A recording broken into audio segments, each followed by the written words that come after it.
জাতীয় নাগরিক পার্টি এনসিপির নির্বাচনী ক্রাউড ফান্ডিং বিষয়ে সংবাদ সম্মেলনে কথা বলছেন নির্বাচন পরিচালনা কমিটির চেয়ারম্যান আসিফ মাহমুদ সজীব ভূঁইয়া। সরাসরি যুক্ত হচ্ছে তার বক্তব্যে।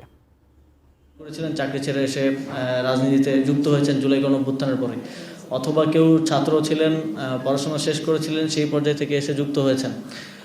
এবং আপনারা আমাদের প্রার্থীদের যদি হলফনামাও দেখেন, সেখানেও দেখবেন যে খুব বেশি কোটিপতি বা খুব বেশি আগে থেকে সচ্ছল হাতে গোনা কয়েকজন ছাড়া আসলে নেই।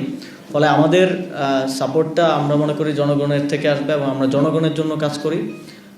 ফলে জনগণের অর্থনৈতিক পলিসি থেকে শুরু করে প্রত্যেকটি ক্ষেত্রে জনগণের সমর্থন, সহযোগিতা এবং পরামর্শ নিয়ে আমরা সামনের দিনে এগিয়ে যাব এবং আমরা আমাদের দিক থেকে দায়িত্বশীলতা এবং জবাবদিহিতাটা সর্বোচ্চ নিশ্চিত করব।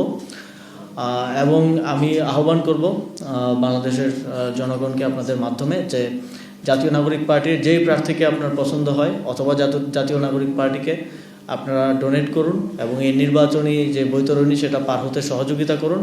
এবং আমরা আপনাদের অর্থে, আপনাদের সহযোগিতায়, আপনাদের সমর্থনে নির্বাচিত হলে জাতীয় নাগরিক পার্টির প্রার্থীরা আমরা সংসদে গিয়ে আপনাদের ভয়েসটাই রেজ করব।